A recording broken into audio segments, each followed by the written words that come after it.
Olaine, and kind regards to all who care and dare to listen.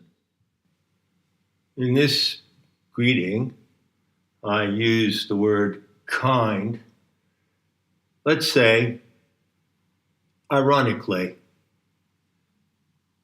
Truth is, I don't know how kind I can be with certain things I want to say, certain things I can say. And I don't know if the truth is kind.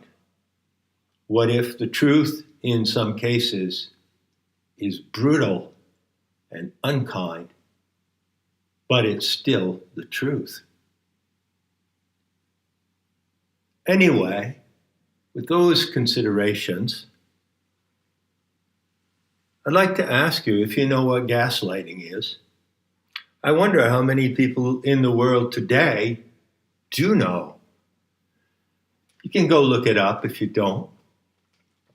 And there are various definitions. But let me give you mine, just off the top of my head. Gaslighting is a technique of psychological manipulation, and it works by confusing someone and making them doubt their own perceptions. So gaslighting is a technique, a psyop, you could say, certainly an accessory, that is used to cause someone to actually put someone in cognitive dissonance by making them question themselves and question their own perception. And there are many examples. I'll give you a trivial one. Suppose there is a malicious husband who wants to gaslight his wife for whatever reason. And so she has the tendency to put the car keys in a little dish at the entry to the house when she returns from driving somewhere. And so the husband knows this, and he takes the car keys and he puts them on the kitchen counter because he knows there's a situation coming up where she's pressed for time and she needs to get out of the house. So she's expecting to walk down the corridor to the front door, take her car keys from the dish on the table at the side of the door, and go out.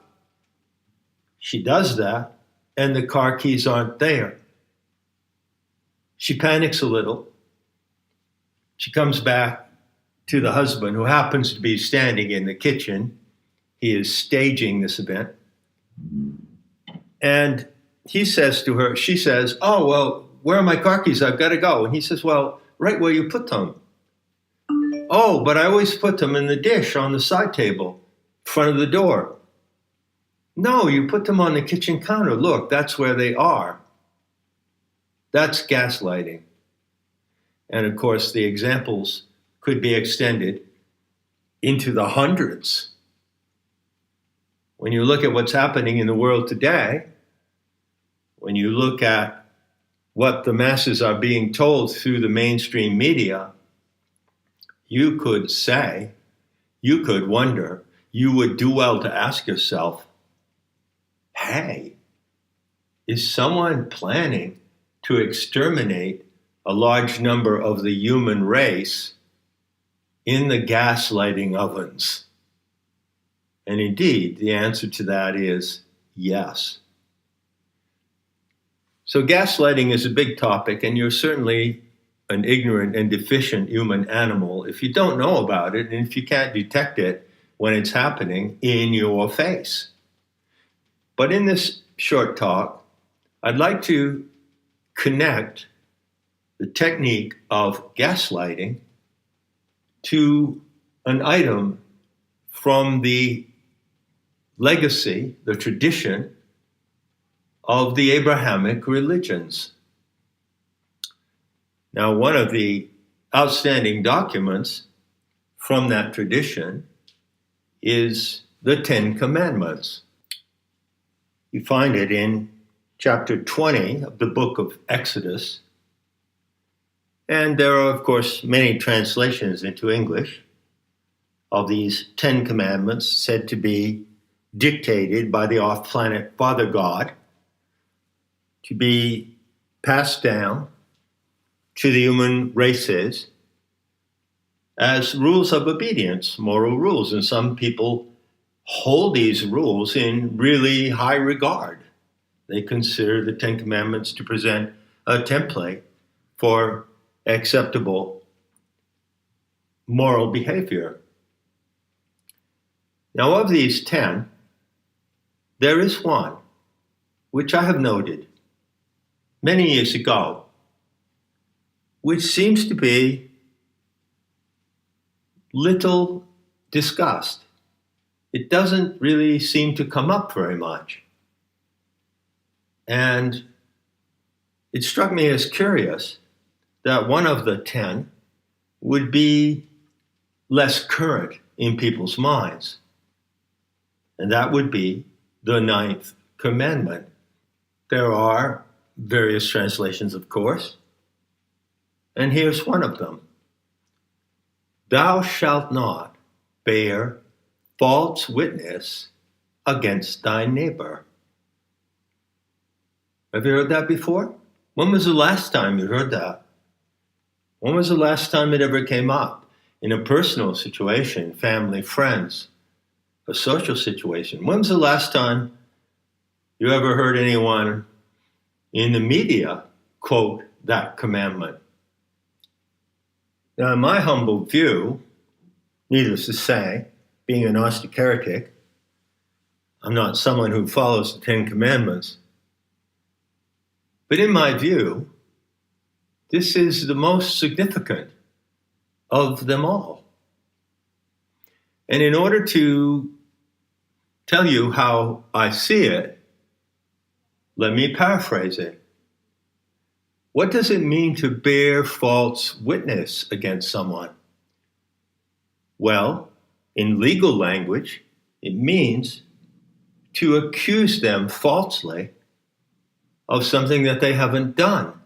It means to allege something of an individual that is untrue,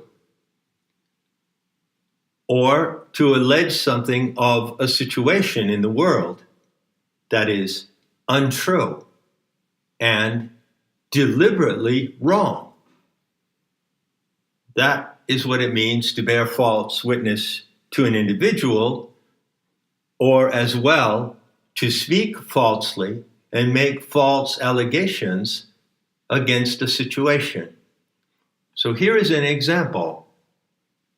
Let's say that I identify as a non-binary alpaca. Clear enough, and anyone can understand that. And I could go about my business in life, living out that identity, all on my own, and not necessarily insisting that anyone else recognize and respect that identity. You see? I could live out my identity as a non-binary alpaca in that way, not make a case out of it, not make a big cause out of it. But suppose I wanted to make a big cause out of it for one reason or another. How could I do that? Well, I could violate the ninth commandment, and I could bear false witness against my neighbor. That is to say, against anyone that I encounter in the course of life. And you might be that person. And I might come up to you and say, okay, I identify as a non-binary alpaca. Any problem with that? And you might reply, no, not at all. That's what you choose to do. And I really don't care one way or another. But I'm not going to attack you or harm you for doing that. And then I reply, well, you might not, but many people do. Do you know, in the world today, in different societies and cultures in different countries, that there is an enormous attitude of hatred toward non-binary alpacas? Do you know that how many of them every day suffer terribly from discrimination, ridicule, mockery, and how they are, in many cases, brutally attacked and beaten? There is such a terrible situation in the world due to the oppression of non-binary alpacas, and the suffering that it causes to them is immense. How do you like that? So what am I doing when I violate the ninth commandment in that way? I'm gaslighting you. I'm falsely alleging something that, in fact, is not true. I'm falsely accusing the world at large for causing enormous suffering to non-binary alpacas. You see? And as long as that allegation I'm making, that false allegation, bearing false witness, stands, as long as you or anyone allows it to stand, then the technique of gaslighting works.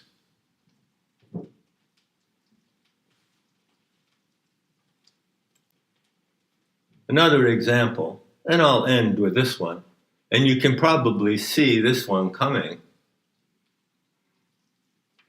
I heard some people saying a while ago, and it ain't over yet. Not by a long shot. Don't be fooled. I heard them saying that there was an horrific pestilence, which they called the bunny bug, ravaging the planet. And they alleged in many ways and brought forth many documents and the testimonies of experts to show that the way we live and associate with each other socially, the way we transact our family affairs, our intimate affairs, the way we pursue our livelihood, all of that has to change, and all of that has to be regulated by strict rules of prevention in order to save lives from this horrific pestilence, the bunny bug. And I don't know if you're anything like me, I doubt it, but you may be like me in this respect, that you checked your perceptions, you checked your sanity, and you looked around and you said, I don't see any evidence of this massive, extremely contagious and extremely lethal pestilence. I don't see any evidence of it anywhere. My perceptions don't show me that it actually exists, yet I am hearing from many different quarters and many different people the allegations that it exists. Oh, you know what? I think I'm being gaslighted. I think I'm being herded into one of the ovens of gaslighting. And that's not the only one. Of course, you know that. But that is a really, really big oven with a huge capacity and a very wide door. And due to certain human animals bearing false witness against others, many, many have voluntarily walked into the door of that oven. Clear enough? Would you say that it's fair to say, based on common sense, it's fair to say, in the attitude of simple sanity, that false allegations of this kind have been made and are continually being made deliberately and enforced in every way possible. And so the violation of the ninth commandment of the Ten Commandments is a most serious matter in the world today. If I choose to identify as a non-binary alpaca, all right, that's one thing. That's one person. And that's a matter that stands on its own terms. But if I then turn around and falsely allege that there is enormous hatred in the world against non-binary alpacas, causing them great suffering, and insist that you do something about it, or insist that you go along with my plan to do something about that falsely alleged oppression, that is another matter altogether. In conclusion, I can say, strange as it may seem, that the recognition of the value and importance and validity of the ninth commandment could be a really good thing in this world. Can you see that?